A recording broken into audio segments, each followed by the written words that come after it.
Good afternoon, everyone, and welcome to today's webinar. We're delighted that you have elected to spend some time with us. And today we'll be spending time thinking about and talking about leading in a COVID world and planning for a future of higher education that's on the brink. My name is Earl Lewis.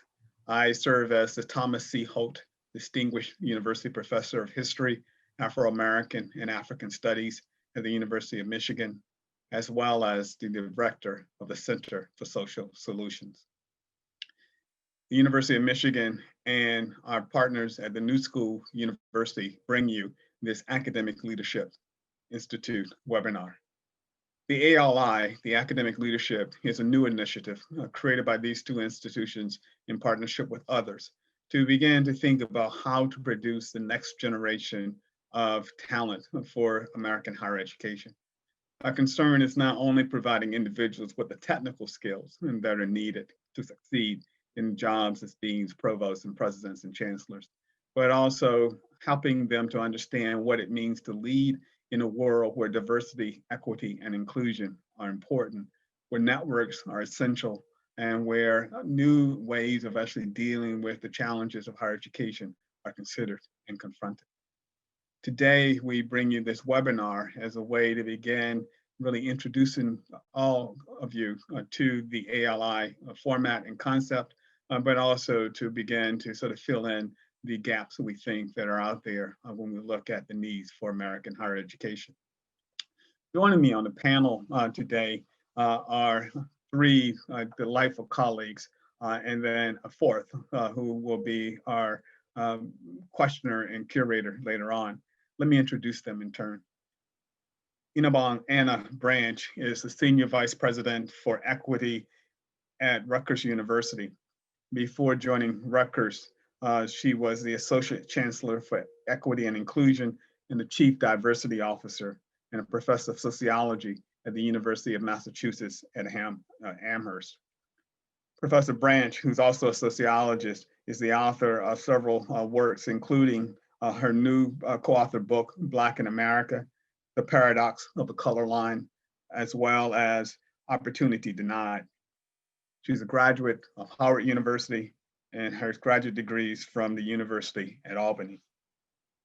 Joining Professor Branch on today's panel is Tokumbo Shobowale. He is the Executive Vice President for Business and Finance at the New School. Prior to joining the New School, he served the city of New York in a number of roles and capacities. He was a Chief Business Operations Officer during the Mike Bloomberg administration. He also served as the Chief of Staff to the Deputy Mayor for Economic Development and was the Chief Operating Officer for New York City's Economic Development Corporation. A graduate of Stanford University, he has a graduate degree from Columbia and holds an MBA from the Sloan School at MIT. Rounding out today's panelist is Lynn Wooten, who is the 9th president and the first African-American to lead Simmons University in Boston. Lynn assumed her role in July of this year. She's the author of 2 books, Positive Organizing in a Global Society and Leading Under Pressure. She has held faculty appointments across the country at the University of Florida and for nearly 20 years at the University of Michigan, where she was not only a faculty member, but during her last several years, the Senior Associate Dean for Student and Academic Excellence. Before moving to Simmons, Lynn was the Dean of the Dyson School of Applied Economics and Management at Cornell University. A graduate of North Carolina A&T, she holds an MBA from Duke and a PhD from the University of Michigan. Rounding out our group will be my colleague and friend, Dwight Mcbride, the new president of the New School. Prior to becoming president of the New School this past April, he had been the provost and chief academic officer at Emory University. Dwight has had previous administrative roles both at Northwestern University, where he was dean of the graduate school, and the University of Illinois Chicago, where he was the dean of the School of Liberal Arts. Dwight is a noted literary scholar and a graduate of Princeton University, and has graduate degrees from the University of California at Los Angeles. Delighted, and I know I look forward to being in conversation with them, and I think you will find what they have to say both illuminating and valuable. Now that we've started, let's get into the meat of the program. So let me start with the first question. And my colleagues, after seeing the questions, decided there were no softballs here. So let's go with something that we know will indeed prove challenging. The question is this: leading in an era comes with its own challenges anytime, but particularly leading in an era defined by a global health pandemic, economic hardships, and the deaths of African Americans by police officers. This particular period can be especially difficult to lead. So what one or two experiences best prepared you for this moment? Lynn, why don't we start with you? You know, there's so many things that prepared me for this moment in my academic leadership career. I think the first was leading an NIH grant that really helped me to think about health disparities. And that was 15 years ago, and brought to the forefront, which is unusual for a business school person to think about it. And so by leading the NIH grant, it gave me a social economic perspective about why public health matters. And as I started to think about what Simmons was going to do for the fall, I was able to draw upon not only my business acumen, but my view about public health and disparities and thinking about health systems. So that is the first thing that prepared me for this moment. Ironically or interestingly, 2 out of my 3 research fields prepared me. I'm a specialist on diversity and discrimination and a specialist on crisis leadership. Now, if you asked me if I ever thought all the things I wrote about that I would have to practice in my presidency when I accepted on February 6th, I would have said no. Yeah. I never dreamed of a pandemic. I never dreamed of this social reckoning.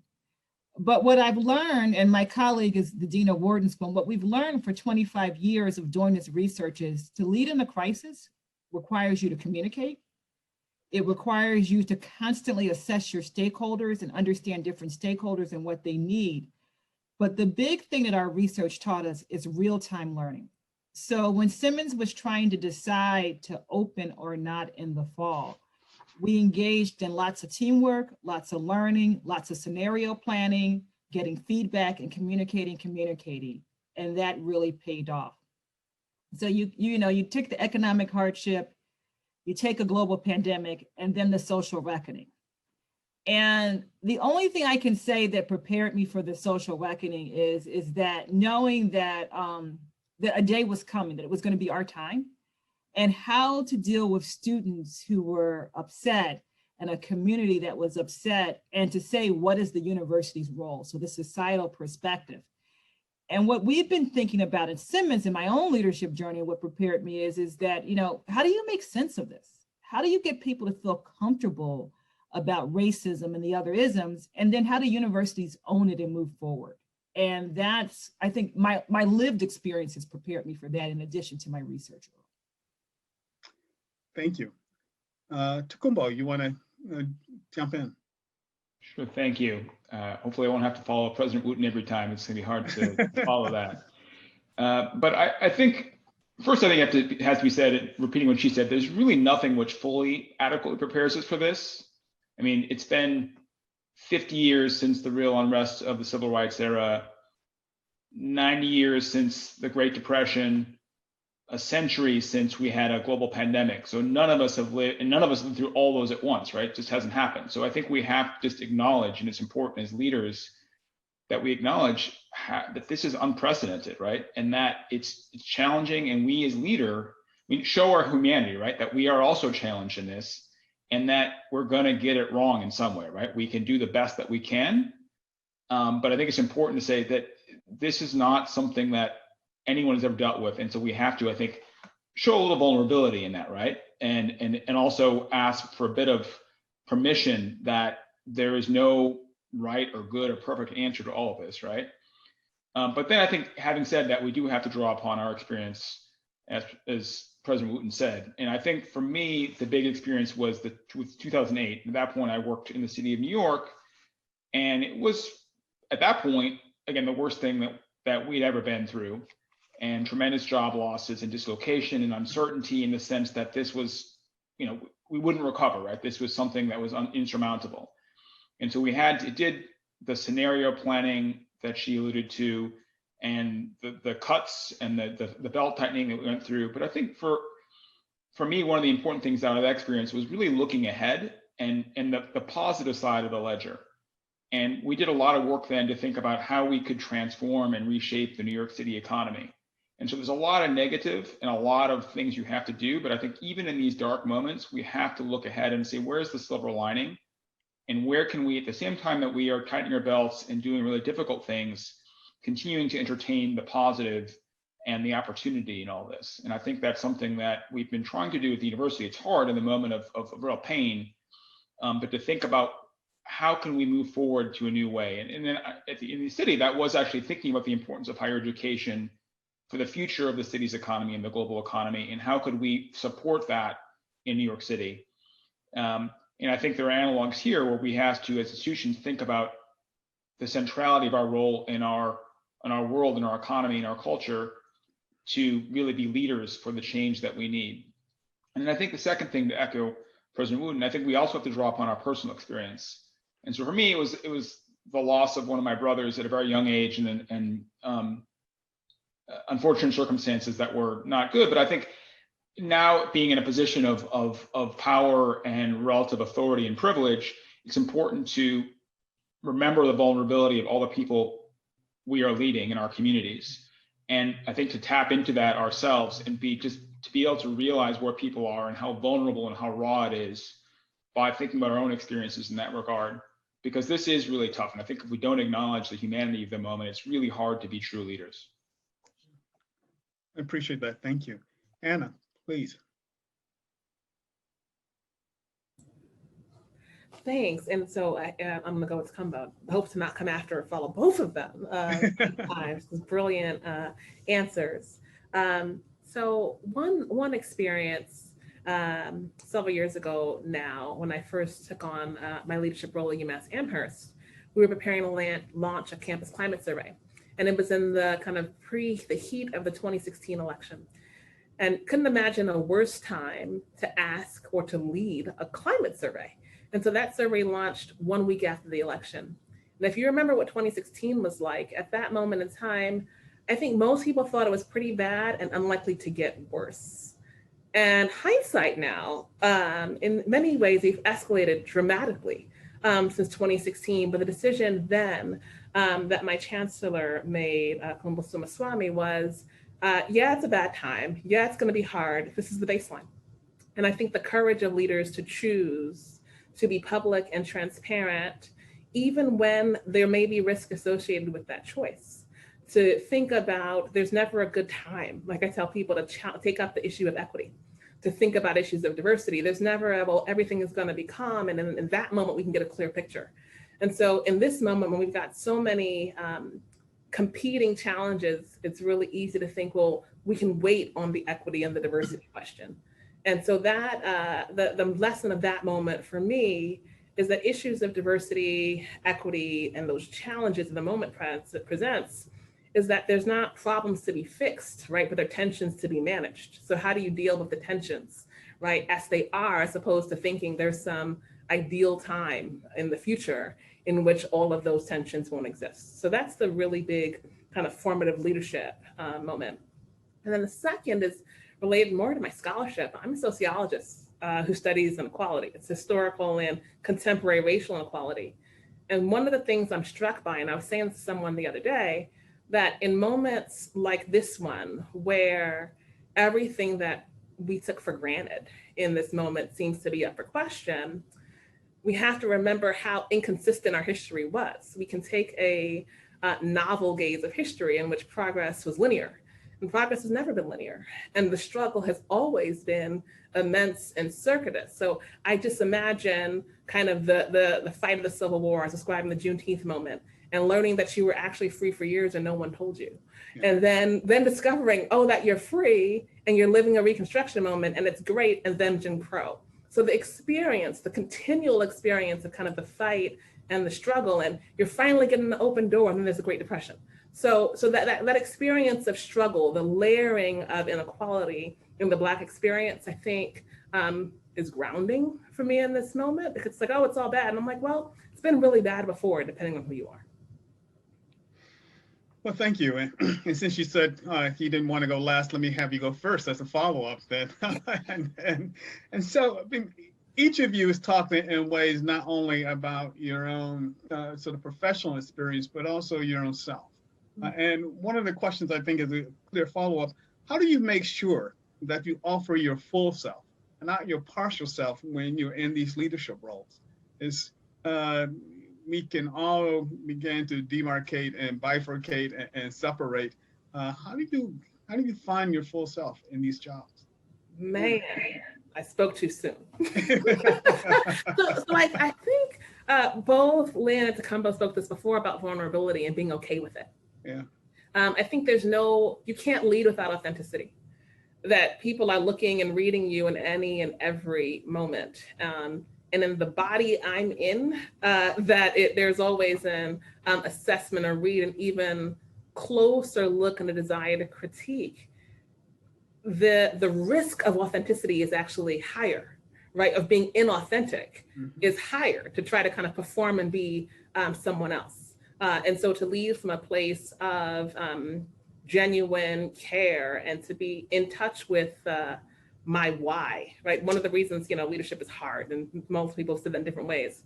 One of the things for me is to be clear on why of leadership. So why, and that question for me really comes down to higher education. I still believe is one of the fundamental paths to transformation, and at higher education and universities for communities like New Jersey, where you have depressed urban centers and kind of poor and richer suburbs.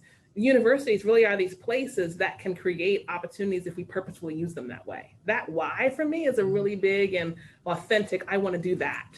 Why? When there's all these hows that are really challenging, right? And so being clear on that why for me helps me show up as my real self, and bringing that passion in so the conversation keeps me authentic. Wonderful. Thank you. There's so much there to follow up, but let me turn to Lynn for a second. Lynn, you study leadership, among other things. So how do you make sure that you claim your full self as a leader? It builds upon what Anna said. And I always say that it starts with, my story, your story, our story. So anybody who meets me up front, I'm clear about my story. I'm clear that I have to show up every day and be an African-American woman.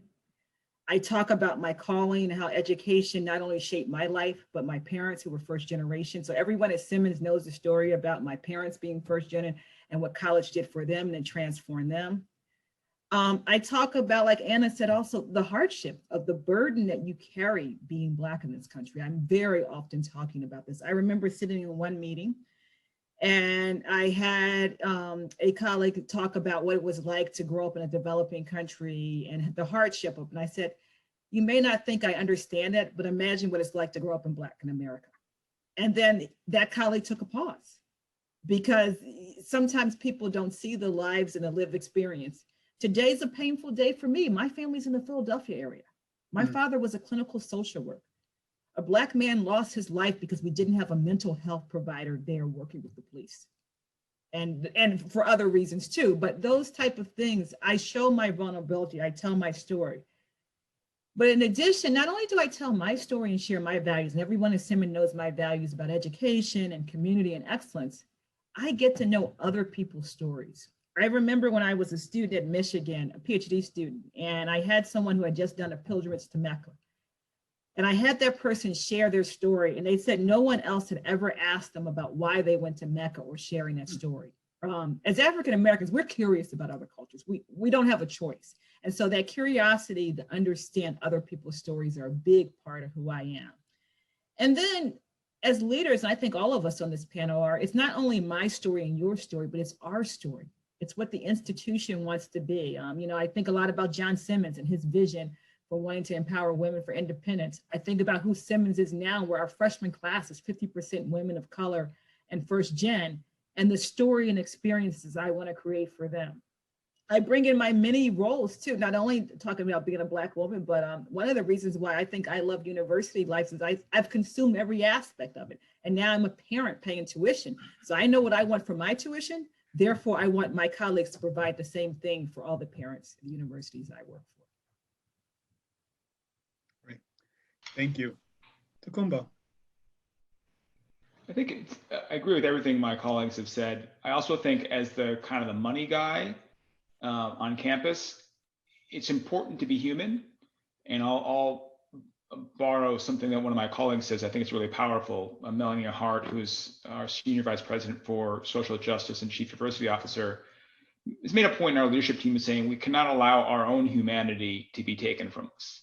And I think in these times when we are making very difficult decisions, which are controversial and unpopular, it's important that we not allow ourselves to be othered. And I think to show up as our full selves and be human is really important in that moment, because it's especially in senior administration, it's, as we all know, there's the administration, right? And that implies almost something less than human, frankly, in the academic context sometimes, right? And so it's important that we be our full selves and show our own humanity and our own vulnerability. And I think particularly in this time of Zoom, we don't get the personal connection to be in community with people and be in the room and to touch people and hug people. That humanity is all the more important. But there's an opportunity because we are all literally in each other's living rooms or bedrooms or what have you, right? So we see people's children and babies and significant others and so on. And I think as a leader, acknowledging that ourselves, right? Being a little vulnerable and open gives permission to our colleagues who are not as empowered as we are to do the same, and to acknowledge that, because that's the life we are all living, right? We are all at home with our families dealing with, you might hear a 6-year-old playing piano behind me.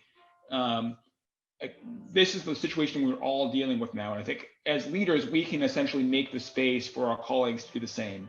And I think that makes them more comfortable, and allows us all to be in community and work together in really trying times. We do hear the 6-year-old. That's great, and we are reminded that indeed we live in these multiple spaces, and we're trying to accomplish more than one thing. And that in some ways, thank you for sharing in that little bit of yourself. I mean, at least for those sitting on the other side, are reminded that leadership is not prepackaged. It actually is constantly being developed over and over again. I want to turn, and Tokumbo, you said something a few seconds ago that I think bears on this question. We're, by all accounts, and particularly as you sort of look at a lot of what Moody's, which just issued a report in the last 24 hours showing that American higher education, both public and private institutions, essentially all lost money this last year and are predicted to lose money this coming year, which means then that all of you are at places that, if you haven't already, will feel some kinds of constraints, economic constraints brought on by the coalescence of the 3 pandemics. How do you make sure as leaders that as your institutions are dealing with the harsh realities of the economics, that they also don't lose sight of the importance of diversity, equity, and inclusion? And because at least in the past, when you had to make hard choices, certain things could fall off the top end of the priorities list. And so, Tokumbo, since you hinted at this a few seconds ago, let me start with you. Yeah, I mean, I think Anna talked on this a little bit, but I think it's maybe a little easier given that the New School is a very progressive institution and social justice is part of our mission. And so it's something that the institution as a whole holds very dear. But to your point, when resources are tight, things are challenging, right? And so I think it's always, as fiduciaries, we always have to first put mission first, right? And so it has to be tied with mission. And I think this is true not just in higher ed, but anywhere, right? If DEI is viewed as something on the side, not truly tied to mission, it's always going to be second fiddle and sort of put on the side. And so I think we have to make that connection always, that DEI is critical to our mission as educators, right? And that's why it can't be put on the side. And I think we have to, especially when resources are tight, to continue to reinforce that connection, how it ties to what we're doing as educational institutions for our communities, for everyone involved. And that helps to ensure that it's not left on the chopping block, but being very explicit about the connections, that it's not an extra thing, it's part and parcel of what we do as educational institutions. Great, thank you.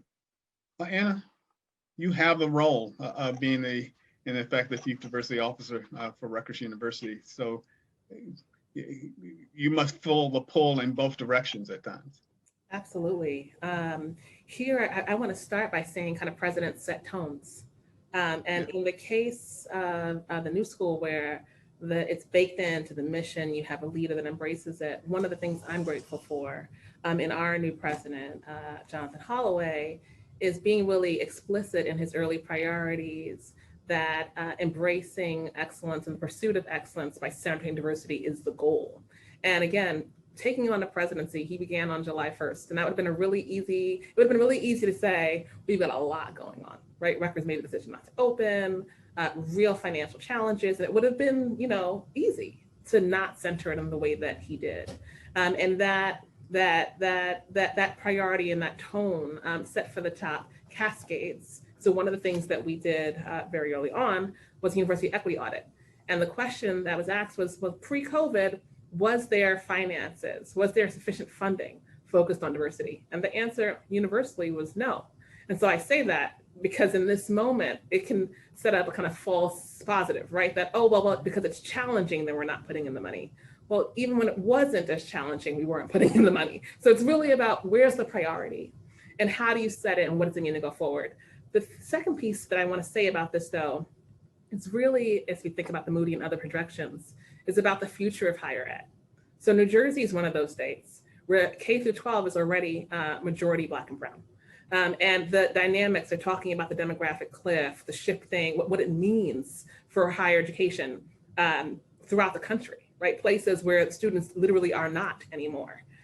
Higher ed doesn't have a choice when it comes to thinking about how do we think about what it means to serve these students well?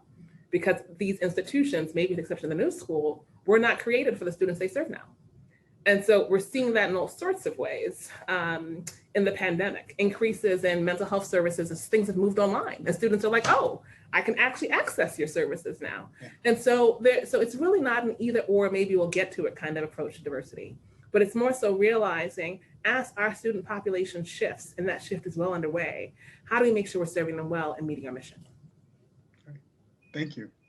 And Lynn, assuming you have something you want to add here, and as the president of Simmons, indeed, you set the tone, but there are also these countervailing pressures. Yeah. My two colleagues have put a heavy lift on me, but it's true that we set the tone as presidents and people are constantly looking at you. So one of the first things that I did arriving at Simmons is have a presidential advisory council for diversity, equity, and inclusion. And I meet with that council every week to set the tone.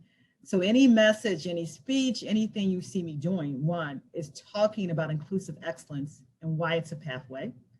But as you said, also, you have to put your dollars to where your rhetoric is. So looking at how we're spending money, how we're ensuring that students can thrive, how we're ensuring that we have a diverse faculty, the diverse staff, a diverse community. And even now, the big one is we're working on, who are our vendors? Are we actually helping economic well-being in our community?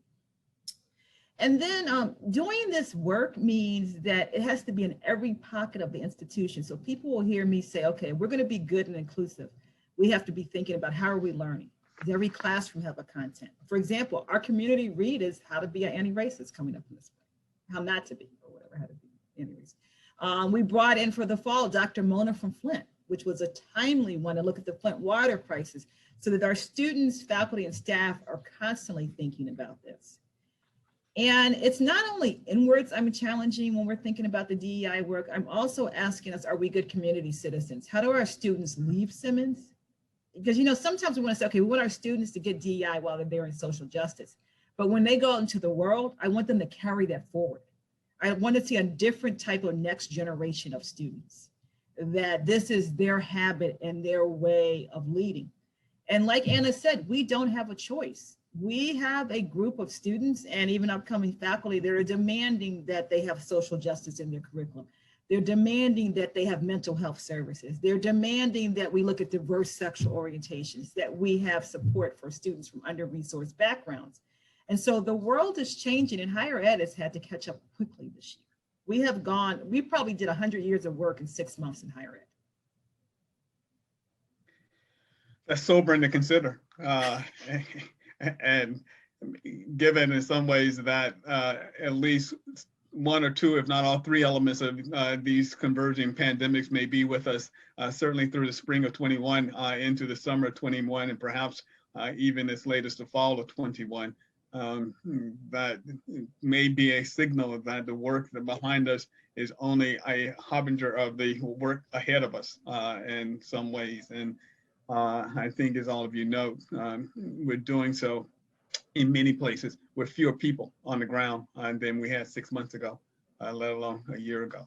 And so that's not to be either dismissed or downplayed.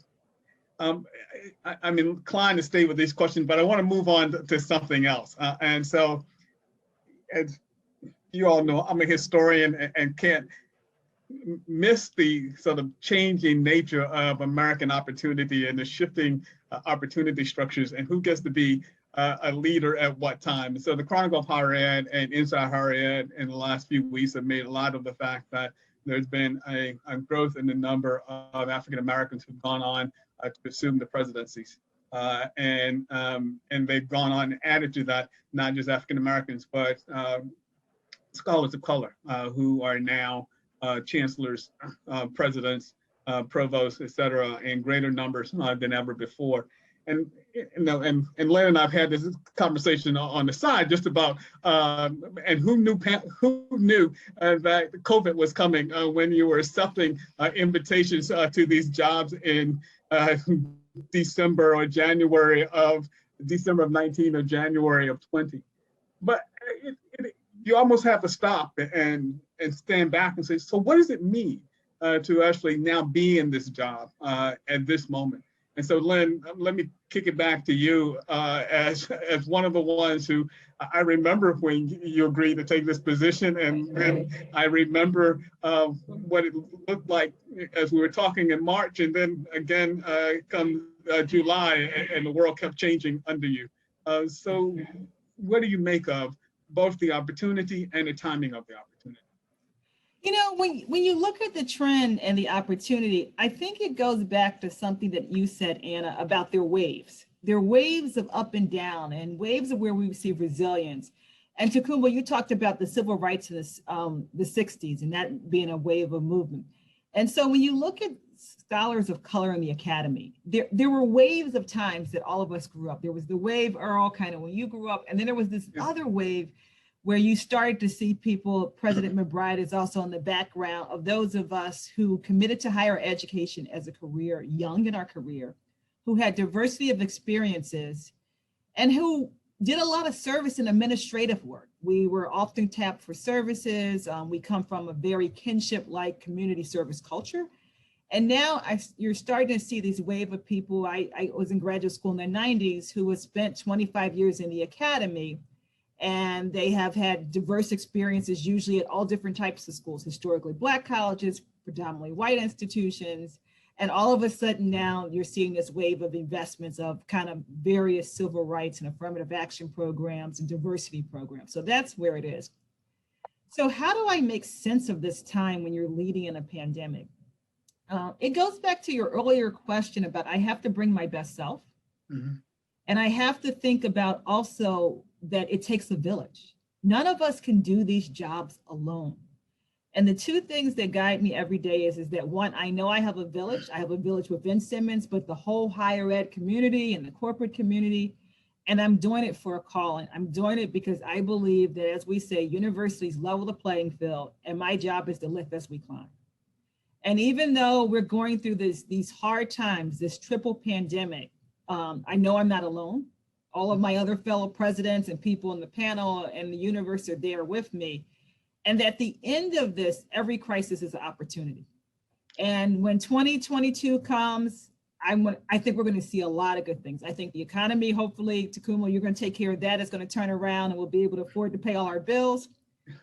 We're going to elevate the work of DEI to another level, but college is going to be a different place. There's going to be more access and equity because of all the things we learned in the pandemic. If one thing, it's technology is an example of how to use technology to get out to more people and educate the world.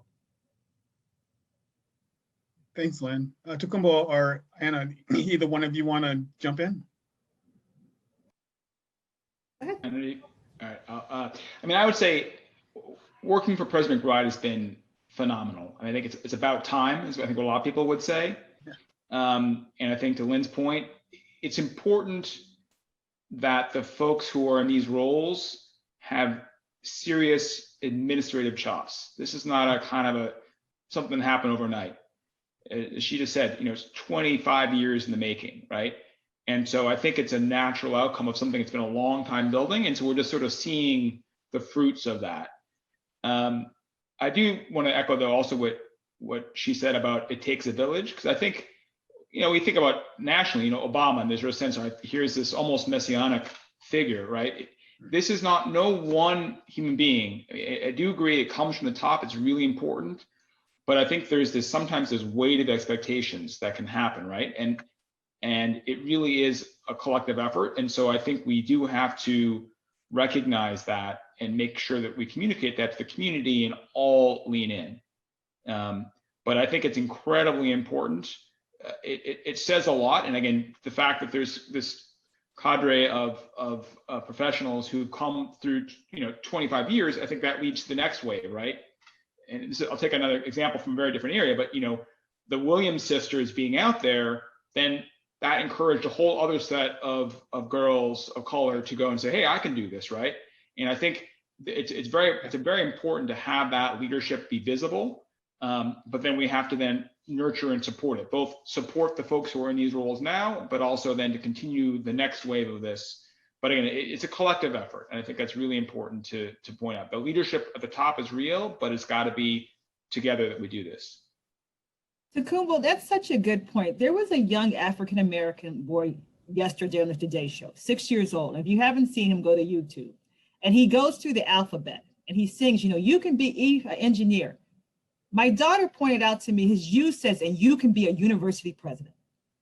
That's what we need. We need to inspire people, the brown and black, the under-resourced people, the people from different backgrounds, that they can be anything. And higher education is a pathway to get there. But when he said, you can be a university president for you, my daughter just chuckled. That's an amazing video. I totally want to echo that. One of my private interviews that President Holloway did was talking about that, specifically being a Black president in this moment. And he said, Rutgers is 254 years old. It shouldn't have taken this long. Yeah. And so to take this in a different direction, but staying on point, one of the things I want to note as we're in this moment of the ascendancy of Black leadership is to note how conservative higher ed as an industry and organization is and what that means. So at the same time that we are kind of embracing leadership change, one of the struggles of higher ed is its conservatism, the rate of our change. And so the challenge in this, to talk to the Obama moment, is people mistake his election with America becoming post-racial, right? It was like, the problem is solved now. And the mistake that higher ed can make is we have Black presidents, so there's no longer racial inequity.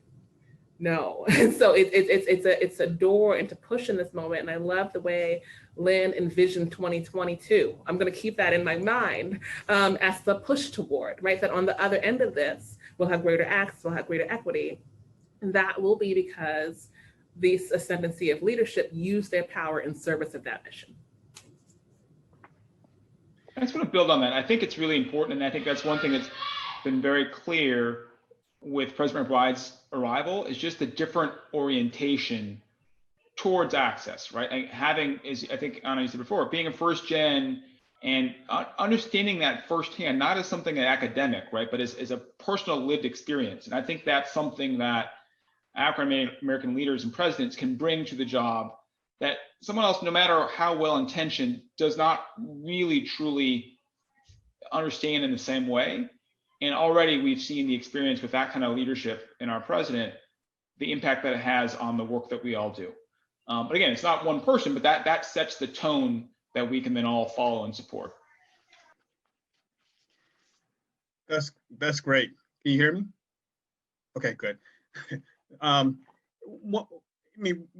Something, Anna, that you said, and I think it courses through what Lynn and Tokumbo was said as well, which is that one of the things we have to remind ourselves and remind this broader, sometimes conservative community, that there's no one way of doing it, and that the ways in which Lynn may approach it may not be the way that Jonathan or Dwight will approach it. The institutions themselves have their own histories and have their own sociologies, because I think one of the pieces coming out of the Obama era that doesn't get talked about enough is that for some members of the greater society, he became the standard by which everything else was then evaluated.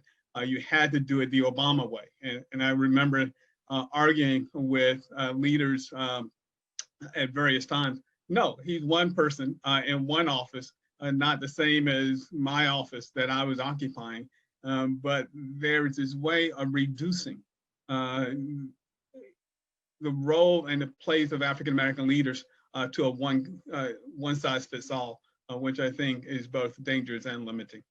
And wanted to draw that out and remind ourselves as we move forward of how much additional work yet we still have to do to not only to provide opportunity, but to educate along the way. So let me go with a couple of sort of individually directed questions now for a little stint. So, Anna, you've begun to hint at this in ways, but let me draw it out. So if I were to ask you, what are not only your 2 to 3 top worries right now, but what do you see as your 1 or 2 top priorities as well? How would you begin to outline both your worries and your priorities? Great question. I'll start with the worries, because those are always top of mind. And that I mentioned this in passing before, but we have had a lot of conversation about the demographic shift, right? Anyone who's paid attention to higher ed in recent years knows that the cliff is coming and everyone's getting ready.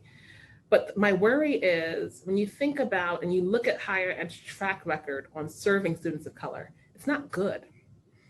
We have real challenges. So at the same time that we're getting ready, we know the cliff is coming and schools are trying to figure out how do they serve more of these students, our track record's really bad when you look at the success of African-American men, for example, right? And we're not just global in how students of color do, but kind of graduation rates for Black men. So thinking about what the intersection of the cliff means for how institutions do business, which means that question for me of thinking about diversity and in this moment of economic constraint and pandemic as not optional, because that question, that nexus is critical for us to figure out. It's one of my top worries.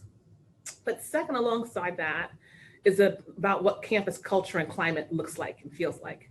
What you hear students saying from the protest of I too am Harvard or the protest at Minnesota was that the campus culture and climate is one that even when I'm present, before we can even talk about my success after I leave, the way that I experience being in a place is so isolating, is so harmful that it's an obstacle to education. And the way that has manifested in recent years as racial strife, thinking about students in Syracuse, it got to the end of the semester and students were trying to figure out what do grades look like during a hunger strike. It just that nexus of the campus experience alongside persistent and prolonged racial strife, and I'm picking on race here because it's been a contemporary thread, but this issue it's really key because there are no easy answers and immediate solutions to the issues of culture and climate on campus. A colleague of mine, Eduardo Bonilla Silva, the author of Racism Without Racists, talks about it as a deep diversity agenda. And that one of the challenges of higher ed is at the same time that we talk about diversity in a whitewashed way, to use his terms, we have symbols and signs that make it really clear on whose campus it is.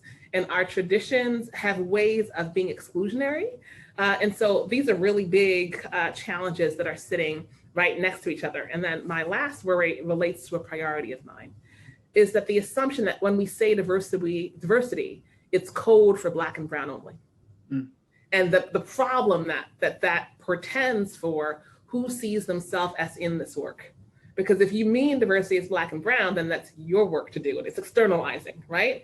But me, in my role, it's my job, right? Versus when I say diversity, I actually mean diversity, and I'm including the full spectrum of difference in that term. And I've had to say it to people, when I want to say Black and brown, I will say Black and brown, but I actually need you to believe me that when I say diversity, I mean diversity. I'm talking about sexuality, I'm talking about age, I'm talking about neurodiversity. But the fact that that is not assumed is part of the challenge and the worry of this moment, because that's what this reaction from everything from the executive order is about, right? That higher ed has gotten to a place where we've decided one group's concerns matter over the other. And the oppression Olympics is the challenge that we all face. So those are all my worries. And part of the priority, I mean, I can go on, worries for days, but the priority then for me is to really build a diversity agenda on a campus that is seen as inclusive, right? Where people see themselves and their issues on the conversational table, right? As opposed to feeling like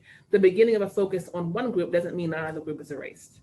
Yeah. That's one. And then the second is bringing staff into the conversation around diversity on campuses. That because we have shaped so often in higher ed stories about the student as consumer and the faculty, you know, as the producer in some ways, we actually have left staff out of the conversation around what it means to be a kind of diverse and inclusive campus. So those are two big priorities for me. Thank you. And I love the phrase oppression Olympics. I had never actually seen that put together. I made a little note to think about what that actually means in all of its forms and manifestations. Lynn, you happen to have taken over at Simmons just as a group of prognosticators were talking about the future of higher ed and ranking the likelihood of life and death. And as I recall, at least on one of those schedules, and they had Simmons dying. And so to walk into the door as people were already writing your death certificate is a challenging job at any time, but particularly for a brand new leader. What did they get wrong? I mean, what do people who end up, oftentimes from your prior world in business schools, get wrong about trying to predict the future of American higher education? Yeah. So Earl, what you're saying is I walked into a presidency with a triple pandemic, and then I also walked into an article that said Simmons was on his deathbed. Yeah, exactly. I have good timing, don't I? Yeah. So, you know, and you're right. We tend to see in American society, we look through lens of a capitalism, we look through it in a very business school analysis, and we look at universities and colleges of the have and have-nots. Yeah. And in America, we think about the large public universities, the elite small schools, and we think about the elite larger Ivy League schools.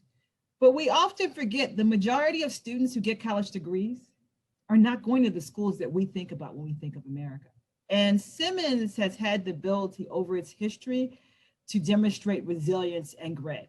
And so when you look at the numbers, you're going to say that report had lots of small colleges on its deathbed. But when you peel back and see the innovative things that Simmons has done, we're actually doing pretty well. One is we made our enrollment numbers because we have a niche of being able to serve women who want to bridge the liberal arts and professional education. We are leaders in producing nurses and library scientists and social works. We were the first place to have an MBA program for women interested in business. So that's one of the things is that we've always been able to customize our curriculum and meet a niche. Tokumbo will be glad to know we've been disciplined in our finances and we right-sized our organization. So not only disciplined finances, but our HR. We've been innovative in how we deliver our education. So at the core is our residential experience for our 1,700 undergrads, but we've had 2U as a partner in our graduate education to provide online graduate education. And so a nurse can be in the middle of North Dakota and get a master's or doctorate in nursing from Simmons. And we're meeting that demand for people who can't get graduate education through technology.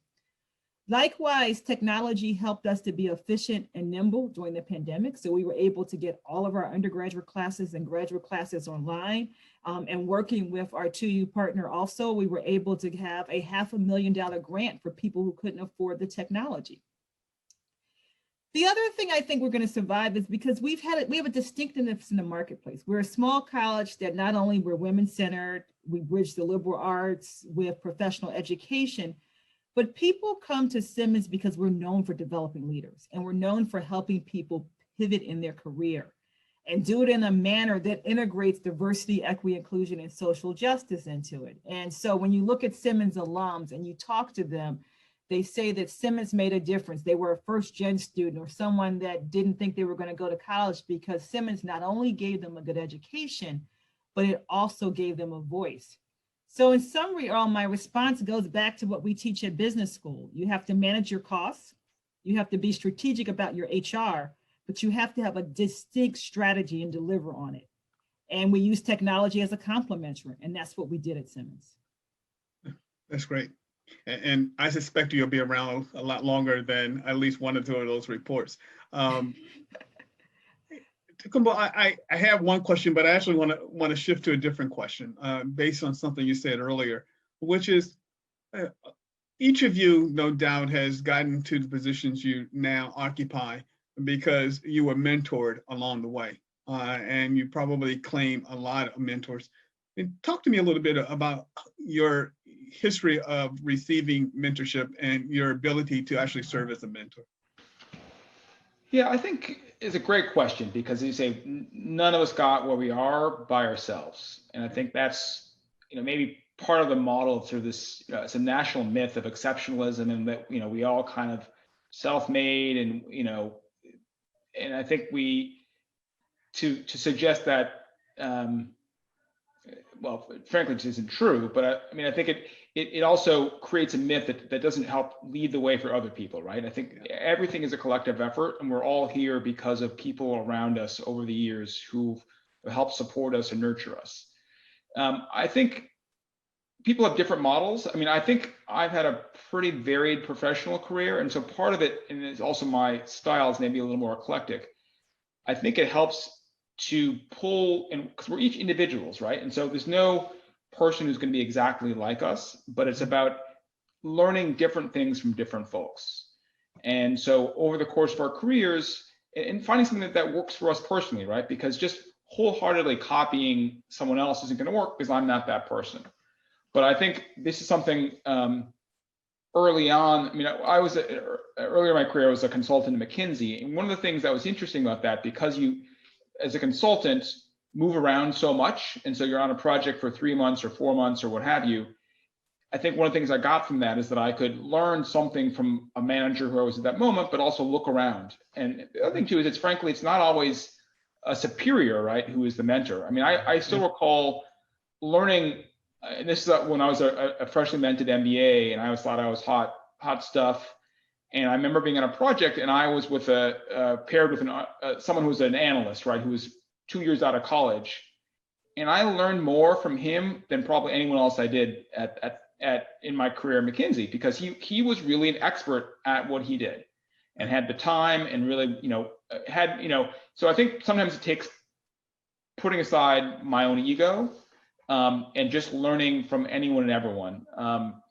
And being humble. I think that's the biggest thing, both in being a mentee and being a mentor, is having humility and just being able to, everyone has something to teach us, right?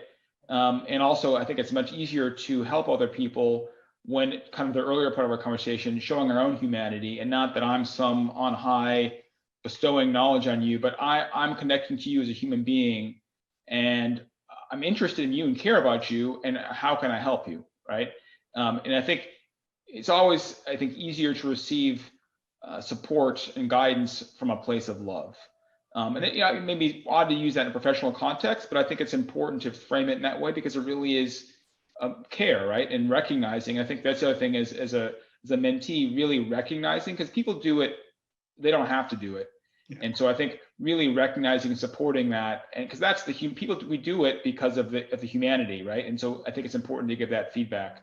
And doing it, it's not always the big conversations. It can be the little things, just a little, taking someone aside after a meeting and saying, hey, my experience is if you kind of add this thing in this sort of interaction, that's helpful. It doesn't have to be pulling someone aside for a 2-hour session or taking them out their lunch. It's often the really small interventions that matter. And I think that's similar to what we find with students, right? When faculty who take an interest in students, it can be very small interactions. It doesn't have to be, over the course of 2 years. And so I think it's really setting aside those time for those small interactions that's been really valuable to me. But also I think as I try to kind of give back and kind of have it come full circle, think about the small interactions as well as the larger ones. Thank you. Dwight, I'm probably going to queue you up next to start bringing in questions from our friends and colleagues sitting out there on the other side of this webinar. But I didn't know if Lynn had a quick response to the mentor and mentorship question.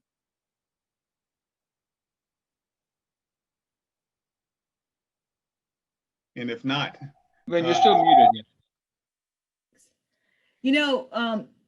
There's not a superhero in mentorship. You need diversity in mentors, age diversity, race diversity, gender diversity, experience diversity. And remember that mentoring is a reciprocal relationship. I often talk of my mentors as being my personal board of directors and knowing when to consult and who to go to. That's great. No, I think my colleagues covered it really well.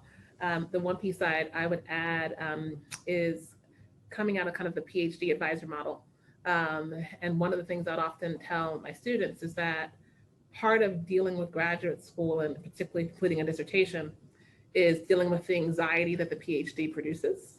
And leadership is very similar, right? That some of it's actually not about making the right decision or do you know what to do, but there's a level of anxiety that goes with making the decision. There's a level, and so having a trusted group of mentors, and they can be peers, but people who you can rely on to check, and so really being thoughtful about cultivating that group of people for yourself helps you ground yourself as a leader. It's so important. And then it's a gift that you can give on, right? To be willing to be that person for someone else.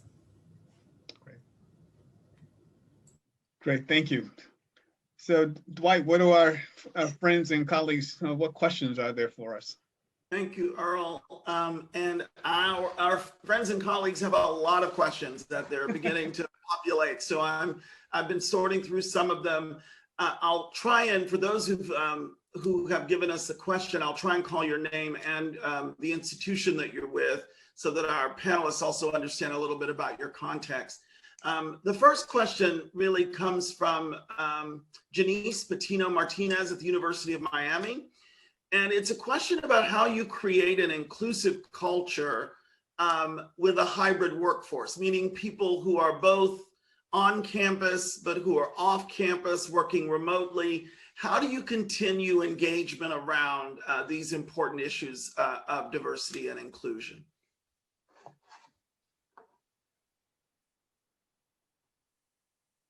So you definitely use technologies. I still believe in face-to-face meetings. So I try to prioritize meeting. My thing is, don't send me a dissertation email. Use emails for an efficient way to communicate, but I really want an inclusive culture, a culture of belonging, a culture of learning and doing. So identifying opportunities. I know we're all Zoom fatigue, and I am the queen of Zoom fatigue, but still, this is the way we have to do it. But also looking for ways to be in community. You heard me talk about doing a community read, sometimes having fun. We're about to have a scavenger hunt. So all these different various ways to be in community are important, to tell stories, to bring people together a lot. And, and when you can go on campus, you can. For example, we're not on campus, but last week we did an ice cream social for all of our essential workers, because I wanted to be the people who are holding down the fort, who are cleaning the buildings, who are doing the public safety, who are serving the food. I wanted to see them and thank them and be there. And those are things so important to me. Yeah. The one quick thing I'll add is being targeted in creating community. So one of the things that we're doing is we call the faculty soul saving social. And it runs twice. You can come at lunchtime, 12 to 1 or 4 to 5. So get in where you fit in. It happens twice a month. And it's just a moment that, when it was in person, it was a dinner, but we're not having dinner together anymore. But that, what I've been thrilled by is the community that's still formed, knowing I'm going to see the Brady Bunch screen and there might be 15 to 20 people there, and there's a chance to say how you're doing. And so I think the important point, to Lynn's point, is don't take for granted that connection that you can still find online. One quick thing I'll add, which is building on both these points, is that I think particularly in the Zoom world, we have to recognize that different people connect in different ways. And now it's unidimensional, right? Everything is via Zoom. And so especially for people who don't like performing, which is what Zoom feels like to most of us, that is not a happy environment for many people. And so I think to the point that both Anna and Lynn made, you have to create other ways for people to connect, for people who are profoundly uncomfortable with that. And I think that's easier in an on-campus environment, but when you're hybrid, we have to go the extra mile to create those ways for people who might be a little more shy and retiring, or even people aren't shy or retiring, but simply just don't like performing, right? We have to really be intentional about creating other ways for people to connect, because for certain people, they could just become invisible, and literally. And so it takes a lot of extra effort, which I know we're all overworked, and so it's hard to do that, but we have to, and I love the idea of the ice cream social. Just find creative ways to get out there and recognize there's no single silver bullet, so it's going to be multiple ways. And sometimes I say, let's just do an old-fashioned telephone call. Oh gosh, yeah. Those have become my best friend in this environment. Because what I find is it gives me time while I'm wherever I am to walk around, to get up, to sometimes take the call walking outside, just to be able to move and not be stationary and seated in front of a computer all day. So yeah, phone calls can definitely be a friend. Speaking of phone calls and practical ways of managing during this time, Frederica Bocut from Evergreen State College wanted to know, are there any certificate or leadership development programs that you would recommend for academics who are seeking to advance in administrative work? And what are some of the things that you might have done that helped you to advance in these roles? So as my family says, I am the leadership program junkie. So I seek programs, but I'll just talk about a couple. One of them is various points in my academic administrative career, I did have a coach. Because I'm part of the Big Ten, I did the Big Ten Academic Leadership Institute. Some of the other people on the call or Zoom may have done that. I also did one that Georgetown and Arizona State have for academic leadership, and that was really focused on innovation and leading transformational change. And now Dwight and I are classmates in the Harvard's New President School and the EAB's New President School. So as my children have to say, you don't have to be like me and stay in school the rest of your life. And but what I found is it's not only the knowledge and the strategic thinking, it's the community of practice and meeting with other people who aspire to be what I am or who I am. And so, for example, in the Georgetown Academy, we just had our accreditation, and we had the president of Trinity College. I knew her because I had met her at an academy. She was a speaker. So all of those type of things help you in your career. Anna, Tokumbo? Yeah. So I went through the HERS Leadership Institute. So that's Women's Higher Education Resource Service. So it's not the name you'd think of, but it's a specific targeted women's leadership institute. That was great because it gives you a really broad-based sense of all of the parts of academic leadership. And depending on what role you've been in, you're not necessarily exposed to all of the parts. And so the diversity of people that are both in your class at HERS and the sets of presenters that are brought to you are great. So I would highly recommend that one. And I've got my eye on several of the ones that Harvard offers as well. I would just say on the administrative side, Tokumbo has been, I think, a great source of colleagues. And I think just to been on Lynn's point, a lot of it is there's specific knowledge, but part of it is just a community of colleagues who are experiencing the same things. And someone you can just say, hey, this is happening on my campus. Have you ever dealt with something like that? Or, any suggestions how to do this? And I think a lot of it's through service, right? You might be called on to serve on a committee, but it's just another group of friends and colleagues who you can use informally as sounding boards. And I think more than anything, there is formal skills and training, but part of it is just learning from other people who are in similar roles or different roles, right? Who've been through things. And I think it's just helpful to have a bit of a Rolodex of people you can call up or send a note to just to get a little hint here or there, so you're not alone. I can't make enough of the importance of reaching out to people who are in your circles, to people that you know locally, or people, colleagues who you may know who are at other places and have gone on to do academic leadership work. I found early in my career that people, when I did reach out to them to ask them about what it was to consider a deanship, that people are always willing to be helpful in that way. So make use of those resources. And I'll put a plug in for, of course, the Academic Leadership Institute sponsoring this program today. This is the first of a couple of programs we're doing this year. So certainly spread the word to other colleagues, and we'll be doing, we hope, our first in-person institute over the course of a week in August, this coming August at Swarthmore. So stay tuned, more to come from the Academic Leadership Institute as well. Sticking with the theme for a moment of some practical things that you can do to support yourself as leaders, especially during this time when, as we've already recognized, we're all sedentary. Most of us are working remotely and not in community in the ways that we are, and certainly not moving as much as we normally do. What do you do to keep yourself healthy on a personal level, both mentally, physically? How are you managing that during this time of the pandemic?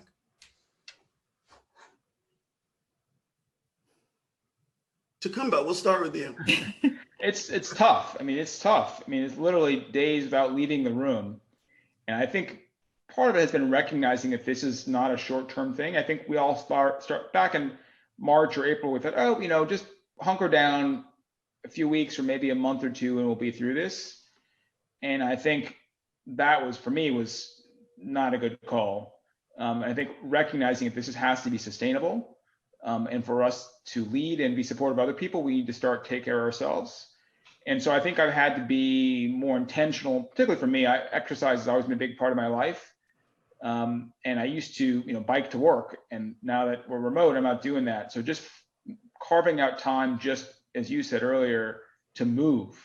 I mean, it's just a simple thing, but I think that also creates a little room for mental clarity. Just, usually you have to change from home to work, and there's sort of a cleaning of the headspace, right? However you get to work, whether you're listening to the radio or doing whatever you're doing, and not working remotely, you don't have that, right? So I think for me, just getting out and doing some sort of movement, and also frankly for me, having other people who I can exercise with outside, socially distance, of course, it's just another way to introduce myself to some people. I think it's been important to talk to people who are not at work with me, because I found that I was spending all of my time with people at work.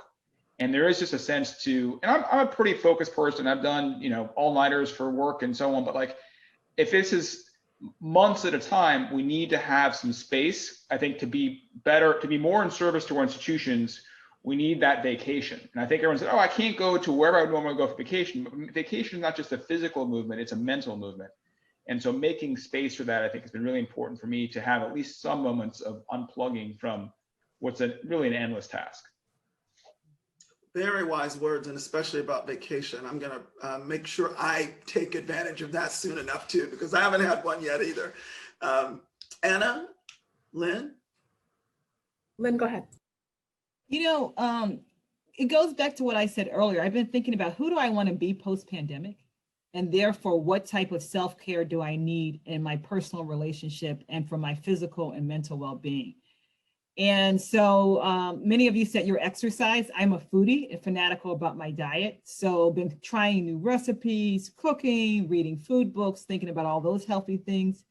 Been thinking a lot about relationships, because we're in this for a while, and people are going to be different when we come out. So thinking about time spending with my mother, who's 85, thinking about my kids who are young adults, and the time I want to spend with them have been important, with my husband. And then, I have a great girlfriend network.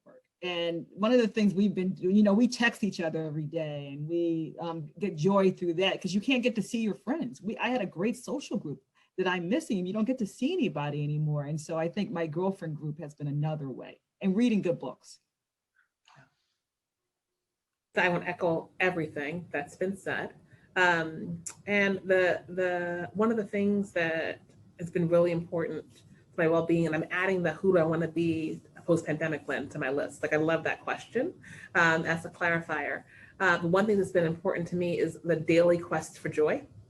That what the challenges, the constantness. I mean, literally every other email, phone call, it's a new crisis, it's a new struggle, it's the, you know, and you can exist unintentionally in a complete whirlwind of terrible news and escalating terribleness.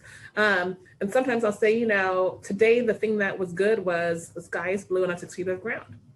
And the rule is I can't have too many days like that in a row. Right? That's an indication that there's some bigger problems, you know? And so, but because it's a daily quest, and some days the list is long, like, you know, amazing meetings, amazing team, this thing went well.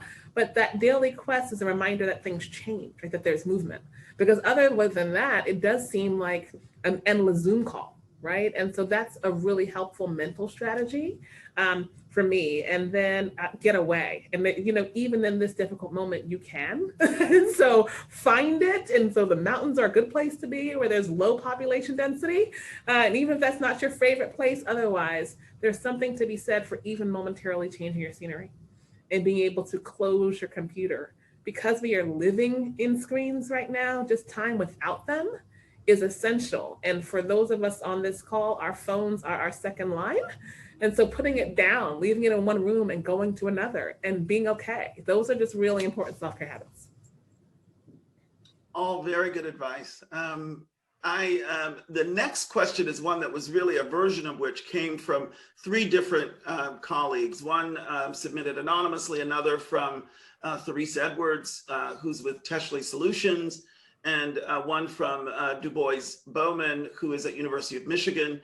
And I'll just share the concern generally, is that, as you all pointed out, higher ed has been hit hard financially across the board by COVID, yet select and very well endowed institutions will be able to be more resilient, while the economic toll is being more deeply felt and perhaps will be longer lasting at institutions who are not so financially well situated, some of which play a critical role in providing access, of course, to students of color. Can you share your thoughts as academic leaders on how we ensure that we don't experience widespread setbacks in our diversity efforts or widening racial gaps in access to higher education? What are some of your thoughts about that? Some of the strategies that you've instituted already are thinking about instituting on your campuses? I think one of the things that this current moment makes really plain is the importance of philanthropy in campuses achieving diversity goals.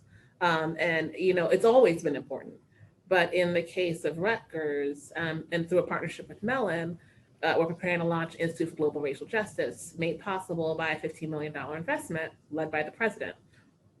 What that will enable us to do in the middle of the pandemic in terms of increasing access and visibility of scholars of colors and scholarly focus wouldn't happen without philanthropy, right? And so in the case of access and equity is something that is visible in this moment. And although the same way that there are scholars and institutions that are benefiting, there are people and individuals and foundations that are benefiting. And so making that case clear and pursuing that as an avenue to bridge this moment, right? I'm going with Lynn's optimistic 2022 vision, right? To bridge us to that moment, I think is gonna be really critical. And I do think that there are private partners that I'm encouraged by in this moment. So I'm going to forget who it was, but I'm a Howard alum. And there was a $40 million gift to say, no, we want Howard to be able to be here. And I think that my optimism is in the potential of philanthropy to be targeted in this moment to ensure institutions stay on mission. Thank you, Anna. I agree, Anna. One of my 9 strategic goals that I made my first 100 days is a call to philanthropic action.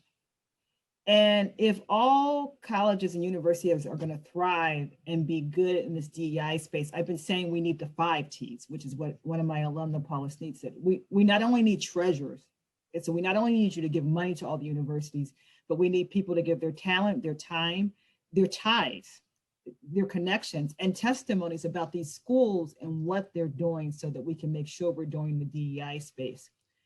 The other thing, something you said, Anna, is that, when you look at the numbers, American universities really have not served under-resourced, underrepresented populations well. When you look at the numbers over our 200 years, yet we know there's certain universities that have done it well. HBCUs, for example, have consistently outperformed despite being under-resourced.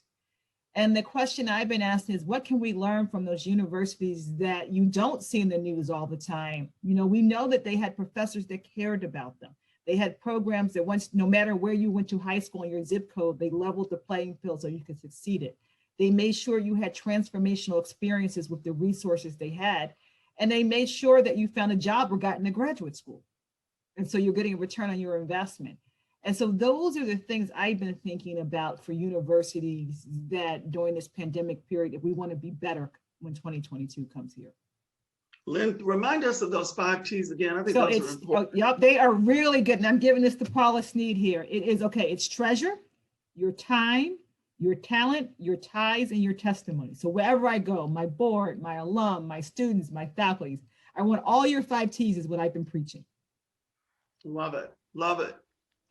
Tokumbo. I just think that the 3 colleagues who asked the question, and I think that is part of the answer. I mean, part of it is to call the question. I think we need to make sure that this is first and foremost in people's minds. And I think to the earlier question that Earl raised, in these times, it can slide to the back, right? But if we all, again, to the testimony point, are calling the question and keeping it on people's minds, what will the impact be on underrepresented groups, right? And always asking that question so that it is not a second thought. I think the other thing I would say is maybe a little counterintuitive. I do think as leaders, we need to make sure we are making the tough decisions. And I think we have to acknowledge there are limited resources, but we need our institutions to survive and thrive, right? So if they are weakened, and this is the point about, the list of institutions that are gonna perish, right? They're only going to perish if we continue to not change, right? We have to seize the moment and innovate and change and make some, frankly, very difficult decisions. But we have to make those decisions because it would be irresponsible not to do so. And I think we have to keep in mind our long-term mission always in resource allocation as financial leaders, that our mission is about education. And so to devote every dollar we can to our mission of educating students, we do have to make some difficult decisions. And framing it in that way, I think is very important to always have is part of the conversation. Absolutely. I'm going to try, Earl, to get 2 more quick questions in here. So if you all keep your answers brief, we can get squeeze 2 more in before we end. The next question is from Tim Holbrook. He's at Emory University. And he says he's worried about the differential impact on our faculty, particularly faculty of color, students, and staff for that matter. As it relates to faculty, how are you engaging with them to assess those needs without adding to their already disproportionate burdens? And because he's concerned about not wanting to always also be adding more to their agendas as well. I'll jump in here with a quick answer. I think scaffolding is important. That's the frame I'll use here. And the idea of the scaffold, if you think about, construction, it's a support that comes alongside a building. And so thinking about what are the scaffolds so people can plug in with what they need, as opposed to asking, well, do you need something? Well, what can be helpful? And so to be able to offer scaffolds. And so the soul-saving social I was talking about before is a way for us to kind of learn in a low stress way. How are you doing? And to be able to build the scaffolds people need, and so that they're just offered, right? This is a place to make it easy to find. And, there's definitely differential impact. Any any daily view of social media and academic Twitter. The stories are there, to peruse. And I think the question for academic leaders is going to be the question of what do we do? In the spring, everyone rushed to do an extension of the tenure clock. Again, we thought this was going to be a much shorter impact. These are going to be difficult questions in the days and months ahead. And so I think there's the scaffolding in the immediate, and there's structural questions we're going to have to return to in the long term. It's bringing out the red flag of the structural questions. The pain I'm seeing is that for people who have caring responsibilities, our faculty members, you're trying to, a 6-year-old at home, you're trying to get your research lab up and running. And these are questions that are not new to our profession, but now we're being called to do something about it. And so I've been taking a customer service model about what can I do for my faculties to be successful. The other thing I've been challenging, faculty think they have to be the sole hero. You know what? We have lots of good staffs at university. And who can you partner with to get your job done, and who can help you? Thank you, Lynn. I think I'm going to ask this one last question, and this is hopefully a very, very quick one, and then I'm going to turn it back over to our moderator, to Earl Lewis. I know one of you answered this earlier. I think it was Anna, but I want to hear from each of you. What worries you the most in this moment? What is the top of mind as the thing that worries you most in your work in this moment? And Anna, if you want to remind us of your answer earlier, that's fine too. If you want to change your answer, you can. I'm going to give you, I told you about it in reference to the CDO role. I'm going to give you my answer globally, because actually what worries me the most right now is that institutions and the people in them won't be able to manage the time between where we need to go and where we are. Like it's we know we need to change. We know things need to happen. And I talk to this with students all the time. Students are like, we're only here for 4 years. And I'm like, yeah, higher ed is not a fast moving institution, right? And so there's always this challenge. We want to see change now. And I think that's even more so right now. And so even though institutions are attempting change, I'm worried that that pace, that rate, and the consequences of that. Thank you. I want to build on what Anna said and be brief about what worries me is the pace of change is quick, and we can't do it one institution alone. So we need consortiums, and we need public policy, and we need someone to step up. We see it in healthcare, but we also need in higher education, public policy to help us thrive for the future. Excellent point. Tokumbo. I think my biggest concern is frankly the lack of understanding, even within our very intelligent, learned colleagues, about the fundamental economics of higher education. And I think that somewhat magical thinking or lack of understanding of how our institutions actually work is a real impediment. And it's really confusing and really complicated, and it's hard to learn in this moment of duress and exigency. But I think that understanding is really critical to Anna's point, to enabling the change. People want to understand. We're very intelligent colleagues and need to understand why we're doing what we're doing. And I think that is a significant challenge. Thank you all very much. I just want to end by saying that several of you in the chat have been asking about whether the recording will be made available. We're going to do our level best to make that available on the OLLI website. We'll send you all of the participants information once we have the details on that. So thank you. And back to you, Earl. Dwight, thank you. And thank you to all who submitted questions, and to all who submitted questions and we didn't get a chance to answer or address them. There's a lot here. And as I jokingly said to my colleagues when we were in our sort of virtual green space, I said, an hour and a half goes by pretty quickly. And here we are coming to the end. And so I'll turn to them to see if they have any parting comments in 30 seconds each of anything they want to say as they close out. Mine is keep hope alive and the audacity to have hope. Perfect. I would just say, I think continue this collegiality, right? We have to lean on each other. No one has the answer, and it's having colleagues like this that to me really bring, to Lynn's point, keeps hope alive. That I'm surrounded by such talented and committed colleagues really makes me hopeful about the future. Absolutely want to echo that. And I want to add, leadership is hard. And that sometimes it can seem, and the titles seem fancy, and you're like, oh, that looks great. Leadership is hard. And so the moments of community and connection are essential to long-term thriving. I want to thank each of you for your comments and your observation and sharing your whole selves with us this afternoon. Indeed, leadership is hard. We have to maintain hope. We have to do it not only individually, but in the context of community. That in some ways, this ALI, Academic Leadership Program, is sort of part of what we are trying to do by creating this institute.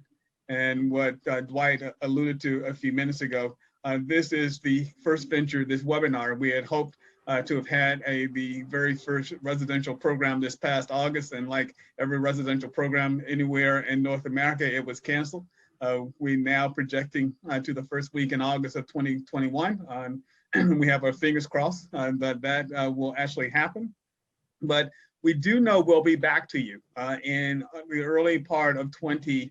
We will have a second webinar. And so if you have ideas or thoughts or questions that you think we should consider for the second webinar, we will be happy to receive them too as we plan out this program. It'll probably be somewhere in the period of February, March of 2021. But I want to thank the panelists today for being such terrific sports at fielding both my heart and questions and my soft questions and the ones that came from the audience. Anna Branch, Tokumbo Shobowale, and Lynn Wooten. Thank you dearly for sharing your time with us. And Dwight, as always, it is great to partner with you as we try to pull off a venture like this. As we were planning, we said, we're not sure how many people are going to show up, if anyone's going to show up. And part of the challenge of a webinar, you see the people before you, but you don't see anyone else. But we do know that I say thank you to the broader community. We had over 200 registrants for this first venture, and we're delighted that you decided to spend part of your Friday afternoon with us.